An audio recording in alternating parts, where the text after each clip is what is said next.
Aimé ou détesté, les demi-mesures ne sont pas pour Santiago Calatrava, architecte espagnol qui réorganise l'espace en s'inspirant de la nature. Il se définit d'abord comme un artiste, mais il est surtout connu pour ses grandes œuvres architecturales. Un architecte est un philanthrope, a-t-il dit à Euronews. Il y a eu une époque pendant laquelle on construisait les villes pour durer. Aujourd'hui, la logique de consommation est entrée aussi dans le modèle de développement urbain. Si l'architecture reste avant tout le signe le plus concret d'une civilisation, elle est aussi porteuse d'une dimension sacrée depuis la nuit des temps.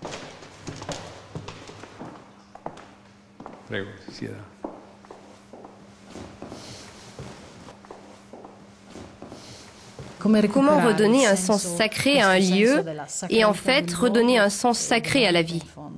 Vous savez que l'architecture, selon Vitruvio, avait trois qualités: l'utilité, la beauté et la solidité. La solidité, ça veut dire aussi pérennité.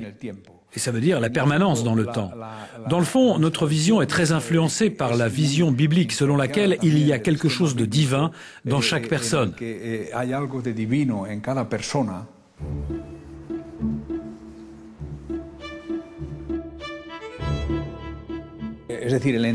Ça veut dire qu'on croit à l'idée selon laquelle dans chaque personne il y a quelque chose de spécial et de sacré, de divin. C'est quelque chose qui illumine notre façon de comprendre l'architecture.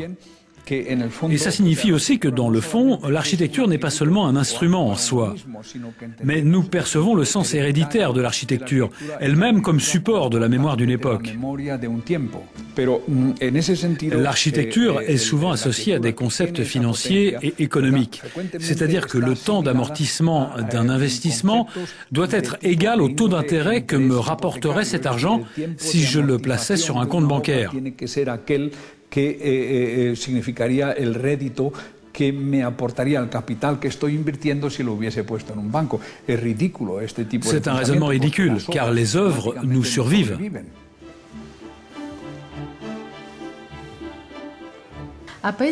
Aux pays qui utilisent le secteur du bâtiment et des travaux publics pour redonner de l'oxygène à l'économie, qu'est-ce que vous dites ? Je pense qu'une des mesures importantes à prendre dans cette période de crise est de créer des œuvres infrastructurelles nouvelles, modernes. Et c'est une occasion unique pour amener ces infrastructures vers les endroits les plus éloignés. Une des choses bien réussies en Espagne, selon moi, c'est que la ligne ferroviaire à grande vitesse n'a pas été envisagée pour relier Madrid et Barcelone, mais Madrid et Séville. Et ça, pour éviter le phénomène qui veut que les régions du Sud, moins développées, restent déconnectées du Nord, plus développées. Il faut continuer dans cette direction. Les grands chantiers, les écluses à Venise, le pont de Messine ou la liaison ferroviaire à grande vitesse dans le nord de l'Italie, par exemple, sont très contestés. Quel est votre avis ? Il y a deux aspects. D'un côté, l'aspect environnemental qu'il faut respecter. Aujourd'hui, on n'est plus dans la même situation qu'il y a 30 ou 40 ans. Aujourd'hui, il faut faire des œuvres beaucoup plus belles, plus adaptées, avec un impact environnemental beaucoup plus contrôlé. Je pense que le coût de ces œuvres, ce n'est rien à côté de la quantité de millions, même de milliards et de milliers de milliards qu'on est en train d'injecter pour régénérer une économie de papier.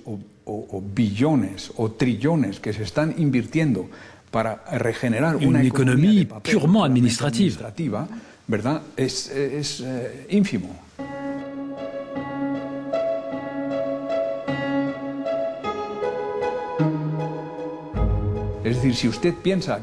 Quand on pense que les États aujourd'hui sont en train de donner de l'argent aux banques pour les sauver et que ce qui va nous rester de tout ça à la fin n'est rien d'autre que la possibilité de demander encore des crédits.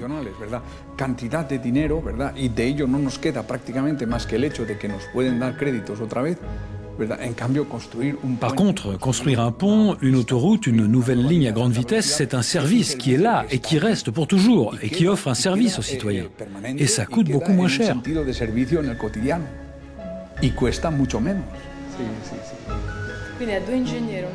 Santiago Calatrava vit entre les États-Unis et l'Europe. À New York, il travaille à la réalisation du World Trade Center Transportation Hub. Lei sa, non sono delle cose che hanno molta emozione, sono molto razionali.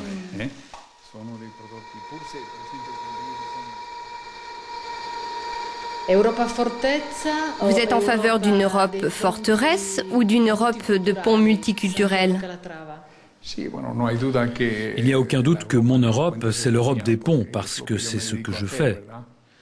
De toute façon, je pense que l'histoire de l'Europe s'est construite avec des liens, des ponts, depuis les anciens monastères jusqu'à l'université.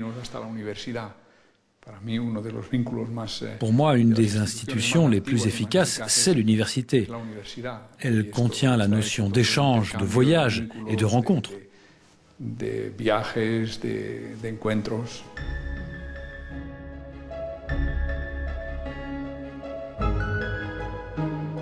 C'est plus facile d'être architecte en Europe ou aux États-Unis?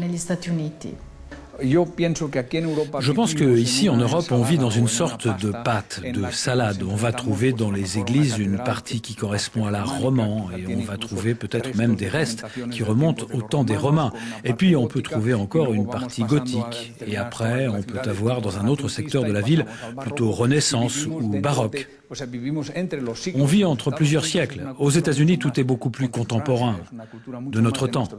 Ground Zero, l'attaque du 11 septembre, ce sont des attaques contre des personnes et contre un symbole architectural de New York.